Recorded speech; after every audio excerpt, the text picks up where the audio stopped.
제가 왜 우리 집안의 그 아픈 얘기를 법정에서 공개적으로 해야 됩니까?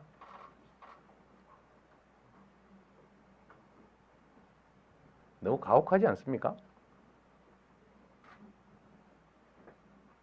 안 할 수가 없게 됐잖아요. 너무 잔인한 것 같아요.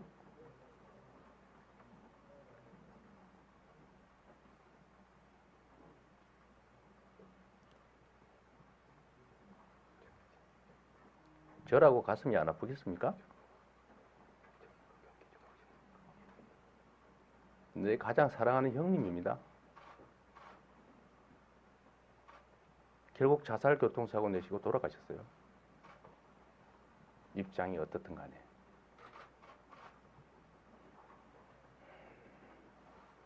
법에 따라서 진단했으면 그리고 치료받았으면 죽지 않았을 겁니다. 잔인하지만 결국 나는 증명해야 되겠죠. 형님의 그 정신질환을. 시장이 불법 행위를 하기 위해서 공개적으로 보건소장들을 모아서 회의하고 팀장들까지 불러서 집단 회의하고 공문으로 지시합니까? 여러분이 생각하는 강제 입원은 뭡니까? 불법으로 사람을 정신병원에 가두는 걸 상상하지 않습니까? 근데 성남시가 한 거는 정신질환으로 자꾸 해악을 끼치니까 정신보건법 25조에 진단하고 치료하는 제도를 검토했던 겁니다. 여러분들 얼마 전에도 정신질환자가 지나가는 사람 칼로 찌르고 담당 의사 죽이고 불 지르고 차로 어디 돌진해서 사람들 죽고 못 보셨습니까? 그거 어떻게 하실 겁니까? 그런 걸 막기 위해서 1991년에 여의도 광장 질주 사건, 대구 관광 나이트클럽 방화 사건, 그 수십 명이 죽었지 않습니까? 정신질환자가 한 일이에요. 그래서 정신보건법을 만든 겁니다. 그런 사람들을 사전에 진단하고 치료할 수 있게 하기 위해서 본인이 거부할 경우에도 행정관청이 진단 치료할 수 있도록 법을 만들었지 않습니까? 그리고 혹시 인권 침해할까봐 그 진단하려면 전문의가 진단 신청하고 전문의가 진단 필요하다고 판단하고 전문의가 진단해가지고 2명이 무려 4명의 전문의가 인정을 해야 치료 입원이 가능합니다. 보건소가 그거 관리할 의무가 있고 그래서 센터에다가 이거 검토해라 라고 요청한 겁니다. 그 센터가 거부했어요. 거부했다가 나중에 의회 형님이 난입하고 현행범으로 체포되고 어머니를 폭행하고 경찰에 잡혀가고 심지어 백화점을 본인이 직접 단속하기 위해서 백화점 롯데백화점에서 난동 부리다 또 현행범으로 체포됐어요. 그런 상태에서 방치해야 됩니까? 그래서 진단보호 신청을 했고 진단 의뢰를 했고 진단 의뢰에 따라서 진단이 필요하다라고 전문의가 또 판단을 해서 진단하려다가 말았던 사건입니다. 그게 강제 입원 사건입니까? 여러분들 기사 제목을 친형 강제 입원 사건 이렇게 쓰니까 재미있습니까?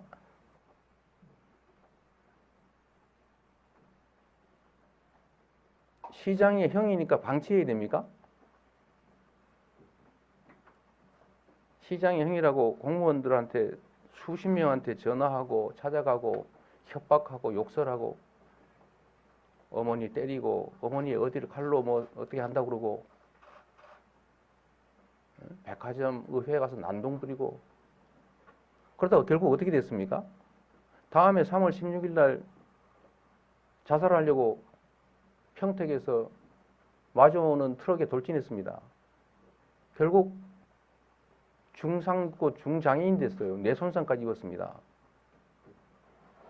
그래서 결국 어떻게 됐습니까?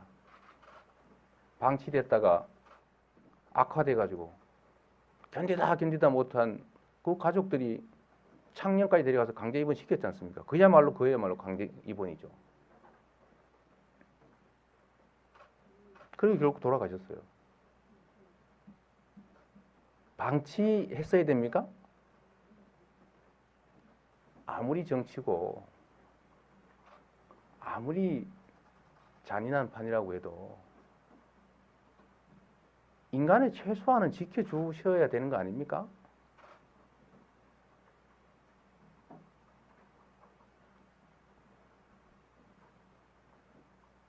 이렇게 죽은 형님과 살아있는 동생을 한 우리에 집어넣고 이전 투구를 시킨 다음에 구경하고 놀리고 그러지 말았으면 좋겠어요.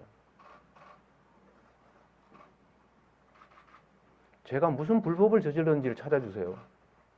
무슨 불법을 했는지를 여러분이 찾아서 그걸 비판해 주십시오. 놀리지 마시고요. 조롱하지 마시고. 저는 험하게 산 거 맞습니다. 더러운 환경 속에서 살았어요.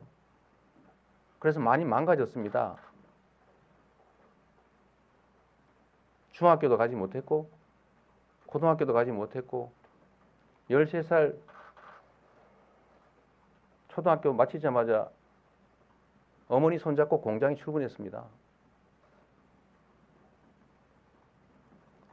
산재사고를 수없이 당해서 장애인 됐습니다.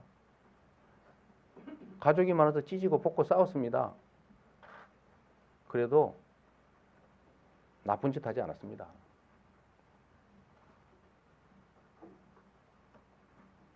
그러나 또 상처도 많습니다. 그 상처를 놀리지 말았으면 좋겠어요. 그게 저의 잘못입니까? 어려운 환경 속에서 자라서 거기서 입은 상처들이 제 탓은 아니지 않습니까? 언론이 공정해야 되는 거 아닌가요? 언론은 진실을 찾는 거 아닙니까? 편을 드는 게 언론이 하는 일인가요? 이재명에게 불리한 얘기가 나오면 없는 것까지 마구 만들어서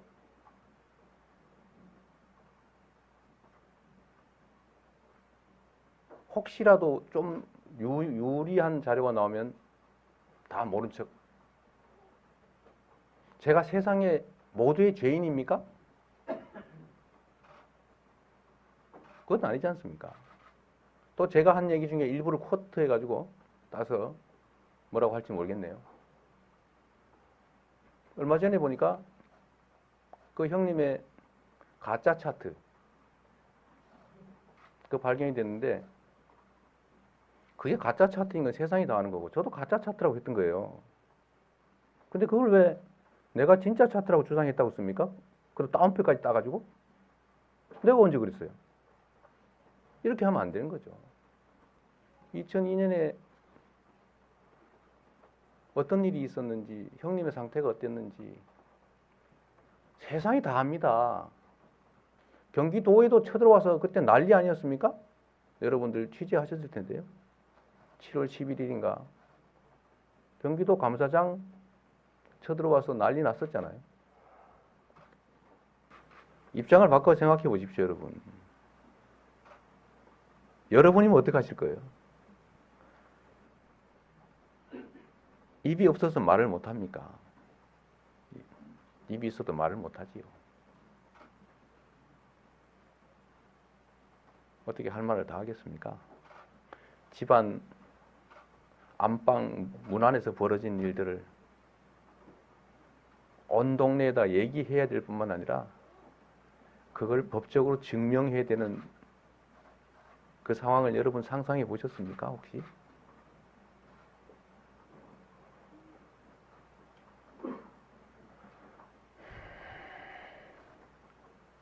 그러나 저는 그런 걸 믿습니다. 짧은 삶을 살았지만 다 제자리로 가더라. 과유불급이더라. 상대가 오버하면 화를 낼 것이 아니라 기회라고 생각하자. 누군가가 가혹하게 그러면 슬퍼하거나 모욕하지 말고 기회라고 생각하고 참고 활용하자. 결국은 제자리로 가더라. 그래서 제가 사필귀정이란 말을 많이 하게 됩니다. 진심이어서 제 마음속에 가지고 있는. 그걸 안 믿으면 견디기가 어렵기 때문이죠. 어떻게 견디겠어요? 그 힘든 상황. 그래서 그것도 한번 꼭 써주세요. 2002년에 약 먹었다. 얼마나 중요합니까? 지금 검찰은 2013년 3월 16일 교통사고 나서 우울증 생겼대잖아요. 그전에 멀쩡했다. 왜 멀쩡한 사람을 입원시키려고 그랬냐는데, 뭐 정확하게 얘기하면 진단 의뢰를 했냐? 라는 거 아니에요? 제가 진단한 것도 아니고 진단 신청을 하라고 의뢰한 거죠. 정신과 전문의만 판단할 수 있으니까. 근데 2002년에 정신과 약을 먹은 사실은 매우 중요한 이 사건의 가장 핵심인데 왜 안 쓰십니까? 재소당할까 봐요. 저는 재소 안 하는 바보라서 막 썼군요. 저도 막 재소해볼까요, 그러면? 그러면 안 되는 거죠. 미안합니다.